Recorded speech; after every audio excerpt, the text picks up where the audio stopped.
Under the orange glow of the evening sun in Umuaka village, children gathered in a wide circle, their small bodies forming a ring around the storyteller's mast. At the center sat Neora, the oldest woman in the clan, her back slightly bent like an old palm frond, but her eyes still sharp like the blade of a new machete. She tapped her OG staff 3 times on the red earth and called Kedu.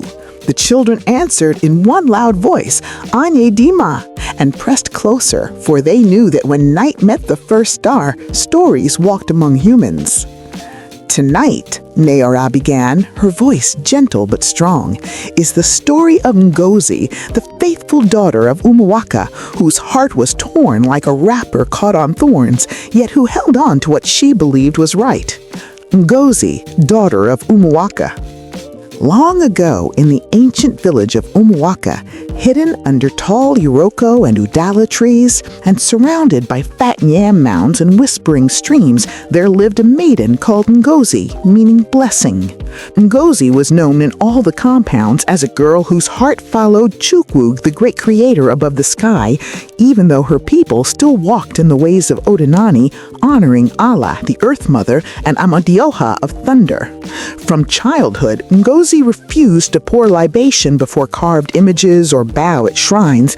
Instead, she prayed with her hands joined and her eyes lifted to the heavens, speaking to the invisible one she called her true chi. Her father, Okonkwo, a title man whose words carried weight in the elders' council, held tight to the customs of the ancestors. He had long ago taken Ngozi as a baby to the shrine of Omaliko, a strong Alusi that watched over children, promising that when she became a woman, she would dance before the shrine and offer cow and goat in thanks. Her mother, Nena, soft but fearful, loved Ngozi like her own eyes, yet trembled whenever the name of Omaliko was mentioned, for she had seen what happened when promises to spirits were broken. Ngozi had an older sister, Oluchi, who had gone to the big city of Anugru to seek work and wore city clothes that rustled when she walked. Her brother Obiajalu, hot-tempered and stubborn like dry Harmattan wind, clung to the old ways and believed that any step away from the shrines was a step into disaster. The oracle's demand. One dry season, when the dust of Harmattan hung in the air like a thin veil, Okonkwo fell sick. His skin burned with fever, and his breath came in short, painful gasps. No leaf, root, or bark from the Dibia's medicine bag could bring relief. At last, the family called a powerful Dibia, a man whose eyes seemed to see beyond the ordinary, and whose cowries spoke in whispers. He cast his cowries upon a white cloth, listened to the language of shells, and spoke with a voice heavy as rain cloud. Omaliko is angry. Years ago, Okonkwo promised that when Ngozi became a woman, she would dance in the shrine and give thanks with blood of cow and goat. But she has followed the way of the new god and turned her back on the Alusi. Until she dances and the sacrifice is made, this sickness will eat her father like white ants eat dry wood. Okonkwo wept like a child. He stretched his thin hands toward Ngozi where she knelt near his raffia mat. "Nwami," he cried, "if you love your father, do this thing. Let your feet touch the ground before Omaliko. Let the drone sound and I will live. Will you watch me die?" Ngozi's heart tore inside her chest.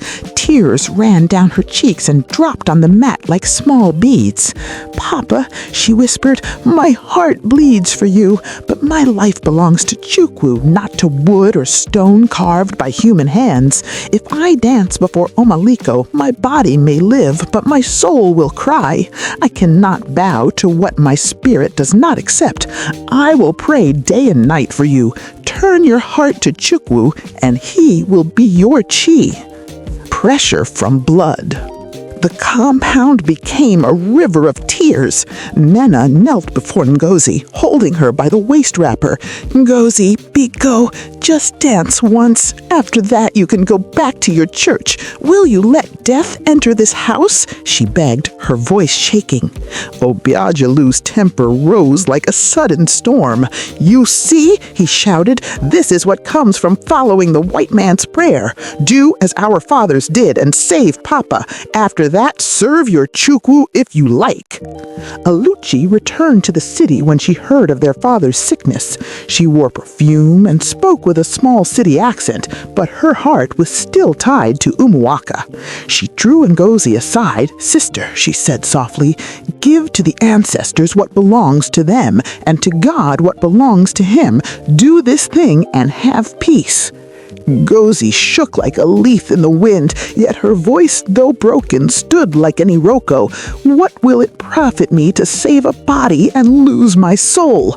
I would rather die than use my legs to dance a lie before a shrine." Some in the village whispered that she was stubborn, that she sat on the ways of the ancestors. Others, especially the few who had also followed the new faith, admired her courage in the face of fire. The catechist from the small mud church near the stream, Pai Kweme, visited and told her, "Nwami, trials like this are hot like the sun at noon, but the hearts that endure will shine like stars when night comes." Okonkwo's illness deepened, his eyes sunk, and his voice became a whisper. The dibia came again, but Ngozi did not change her answer. One night, when the moon was round and white like a calabash, Okonkwo breathed his last and crossed the river of spirits. The wailing of women arose before dawn. Dust rose as mourners beat their chests and rolled on the ground. But in Obiajalu's heart, grief turned into a burning coal. "You killed him!" he screamed at Ngozi. "Your stubborn faith dragged our father to the land of the spirits. Leave this compound before I do something we will all regret." Ngozi, shattered, fled from the compound to the mission house, her feet stumbling on the dark path. She shaved her head, not in the full ritual of traditional mourning, but as a quiet sign of surrender to Chukwu, saying, "You gave, you have taken, yet my head will still bow to you." The suitor with a rotten heart.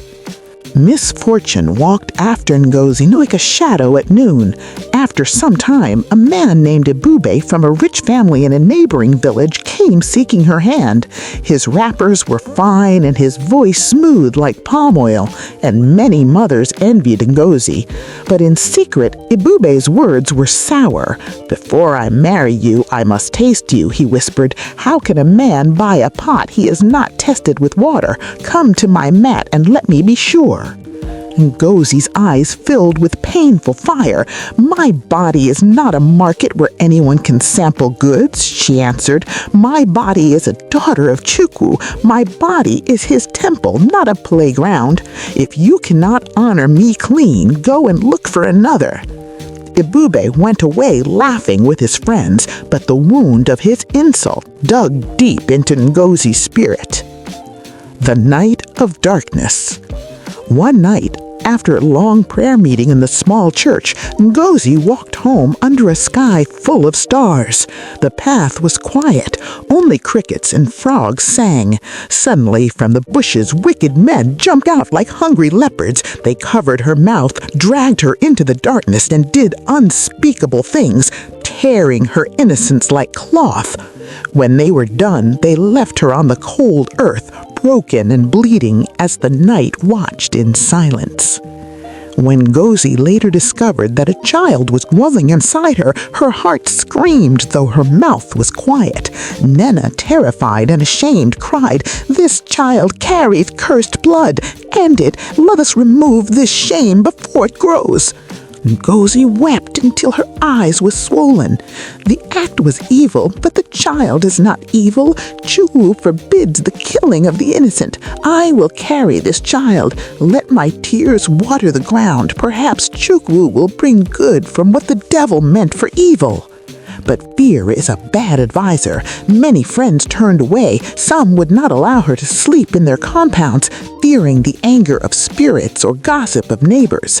Homeless and heavy with child, Ngozi worked as a housegirl, washing, sweeping, and pounding yam with a belly that felt heavier than a sack of stones. She gave birth to a baby boy whose cry was as soft as flute music. For a short time, her wounded heart tasted sweetness as she cradled him and called him Jemeli, God has won. But soon the child fell sick, his small body burned, and before long, death carried him away like a leaf on fast water. A careless healer, mixing results in words, claimed that the child died of a deadly sickness and hinted that Ngozi's own blood carried the same shadow. When faith breaks. At that news, everything inside Ngozi cracked like a clay pot dashed against stone. Chukwu, she cried, I lost my father, my home, my purity, my child, and now even my hope of life. Have you turned your face from me? Is the sky empty when I pray? In her pain, her heart twisted.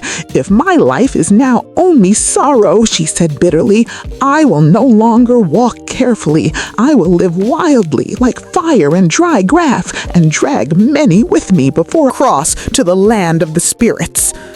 She left Umuaka for the great city of Onitsha, changed her name to hide her past, and clothed herself in bright, revealing garments. At night, she joined women whose trade lived in the shadows, using her body and spreading bitterness, believing that her blood carried death and that nothing good could grow from her again. Truth in the city. But Chukwu, whose eyes see the lizard even when it crawls on dark rock, had not turned away from Ngozi. One afternoon in the busy city, as noisy buses honked and traders shouted, she met an old childhood friend, Ifunanya, who had now become a respected nurse and healer.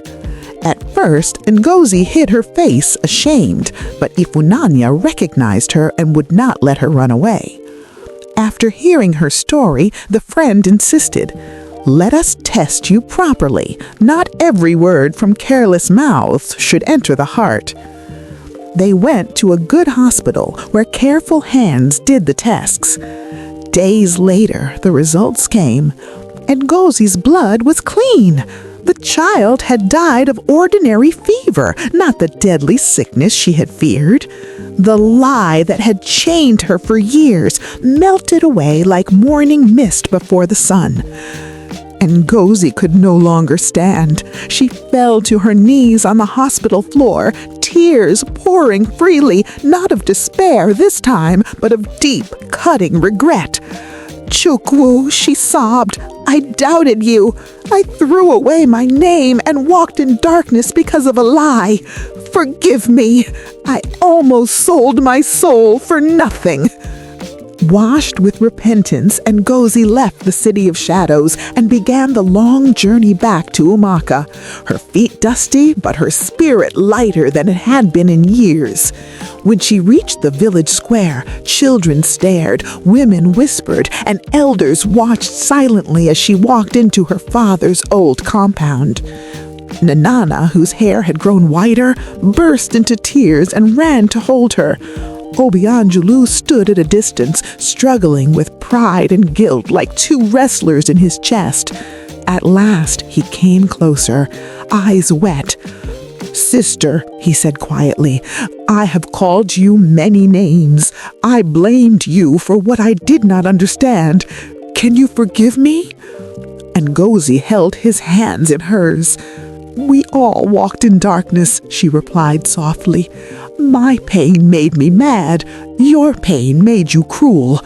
Let Chukwu pour new palm oil on these old wounds. From that day, Ngozi became a lamp in Umuaka. She gathered young girls under the udala tree and told them her story without hiding anything, teaching them about courage, purity, and the danger of bitterness. She reminded the village that both shrines and churches can wound when people act without truth or love, and that only hearts held by Chukwu can survive the fires of life. Whenever storms rumbled over the village and thunder from Amadioha rolled across the sky, Neora, the storyteller, would say, "Trials will come, just as thunder follows heat, but the heart that holds on to what is right, even when tears fall like rain, will one day see the sky clear." And so, listen with your hearts. A promise made in fear can chain a whole family. Seek truth before you vow. The pain others cause you must not push you into becoming what you hate. Bitterness is a slow poison. It kills the drinker before the one it is meant for. Chukwu, who sees in secret, can turn even the darkest path into a road of healing if the traveler is willing to return. Neora raised her staff and ended, "Din Torobia, remember, when fire tests clay, bad pots crack, but good ones grow stronger. Let your heart be good clay in the hands of Chukwu." The children echoed, "Isi, so shall it be," and the night wrapped the village gently in its arms.